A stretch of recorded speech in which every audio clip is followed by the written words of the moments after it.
Eu quero falar hoje sobre o poder do amor.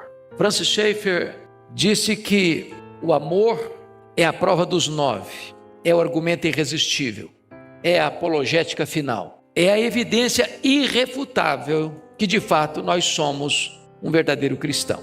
Jesus deixou isso claro: se tiverdes amor uns pelos outros, nisto conhecerão todos que sois meus discípulos.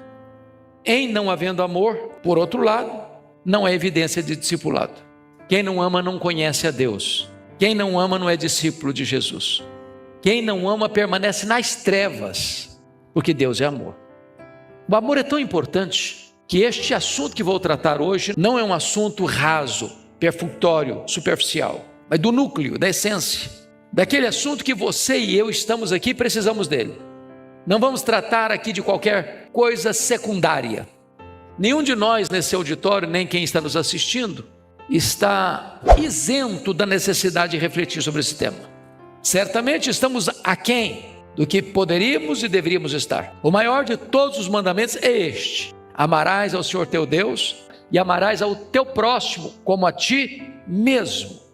Porque a lei de Deus se resume no amor. Quando Moisés desce com as 2 tábuas da lei, a primeira tábua contendo os 4 primeiros mandamentos.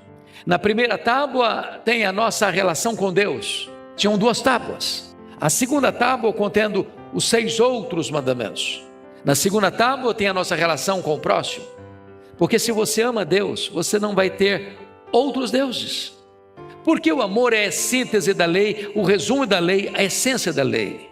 Se você ama Deus, você não vai ser seduzido por outros deuses. Você vai ser fiel a Deus. Só existe um Deus e é a Ele que você adora. E encontrar espaço na sua agenda e priorizar esse espaço para você adorá-lo.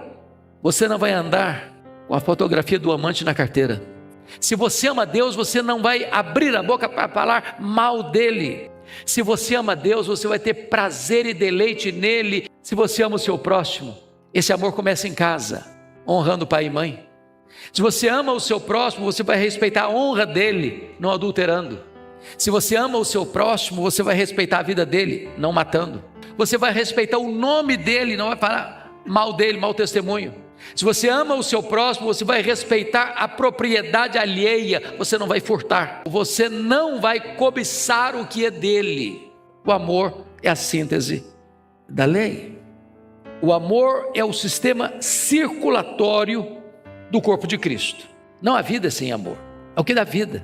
Quando você vai examinar maturidade cristã, diz que aí é 3 virtudes cardeais que marcam a maturidade de um crente: fé, esperança e amor. Lá no céu não vai precisar nem de fé, nem de esperança. Dessas 3 virtudes, o amor é o maior. Mas lá no céu, o amor vai continuar existindo. E a própria vida eterna é conhecer a Deus, que é amor. Porque Deus é amor. Então não há nesga de mágoa, de ressentimento na realidade celestial. Meus amados, o amor é mais importante do que o próprio conhecimento. Conhecimento é fundamental, é necessário. Nós primamos pelo conhecimento. Nós amamos o conhecimento, nós buscamos o conhecimento. Mas Paulo diz que eu poderia ter toda a ciência, todo o conhecimento, sejam eles teológicos ou seculares, dominar todos os assuntos. Se eu não tiver amor, isso não aproveita nada. O amor é mais importante que os dons espirituais. Hoje tanta gente busca os dons, falam dos dons, pregam sobre os dons, querem os dons, e nós cremos nos dons, e nós buscamos os melhores dons. Mas eu poderia ter todos os dons, se não tiver amor, nada disso aproveita. Eu poderia ser a pessoa mais generosa do mundo, a ponto de dar todos os meus bens para os pobres, chegar ao ponto máximo de oferecer meu próprio corpo para ser queimado. Se isso não for motivado pelo amor, também não adianta nada. O amor é superior aos dons, tem uma natureza extraordinária, porque ele é paciente, ele é benigno, ele não se alegra com a injustiça, ele jamais acaba. O amor tudo espera, tudo crê, tudo suporta, regozija-se com a verdade. Quando Jesus diz que o maior mandamento é amar a Deus e ao próximo, como você ama a você mesmo, isso já seria uma revolução. Eu preciso parar um pouquinho aqui e entender isso, porque esse é o primeiro nível, esse é o primeiro degrau, esse é o primeiro step, é amar ao próximo como você ama a você, na mesma proporção, no mesmo nível, no mesmo grau. Porque não é amar primeiro a você e depois o próximo. O chamado avivamento coreano em 1907. Foi o período em que o Japão conquistou a China. E os cristãos foram decapitados. O imperador japonês requereu dos cristãos ser adorado como um deus. Os cristãos foram torturados. E eles estavam aflitos, desesperados, machucados. Os cristãos eram torturados com ferpas de bambu nas unhas. Até porque o mundo inteiro estava assistindo isso e nada fazia. Foram fazer um retiro espiritual e tomaram a decisão de estudarem juntos primeira carta de João, que inundou o coração deles de amor. E ali eles receberam uma espécie de batismo de amor, no meio de tanta dor, de tanto sofrimento, de tanta morte. Um poderoso reavivamento espiritual que reverbera até os nossos dias. Mas o que é na prática amar? Nós não estamos nem nesse primeiro nível. Fazer pelo outro o que você faria por você mesmo. Eu faço primeiro para mim, se tiver condições, se der tempo, pelo outro. Se nós entendêssemos já o primeiro grau do amor, nós estaríamos numa revolução espiritual.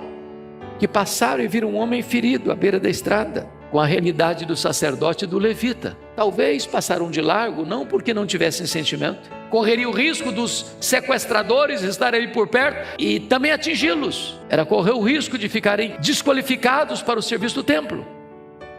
Então eu vou ajudar desde que não me prejudique, não me atrapalhe. Mas isso não é amor, como você ama você mesmo.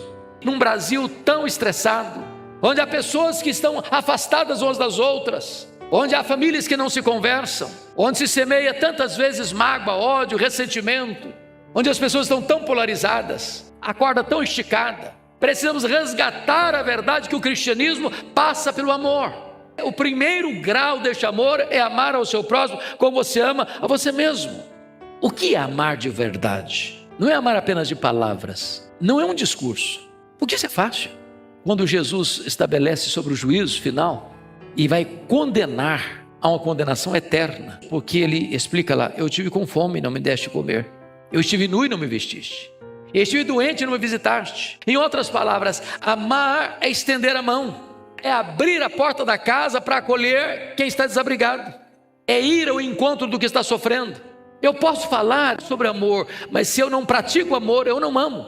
Diz a Bíblia que as multidões perguntaram para João assim: o que faremos? Que era uma mensagem sobre avivamento. Quem tiver 2 túnicas, dê uma para quem não tem. Como é que eu sei que eu sou um crente? Ninguém vai para o céu porque dá comida e roupa para as pessoas. O amor na prática não é o arrependimento, mas o amor na prática é a evidência do verdadeiro arrependimento. É quando eu tenho um coração generoso, porque Deus é amor, porque quem é nascido de Deus ama.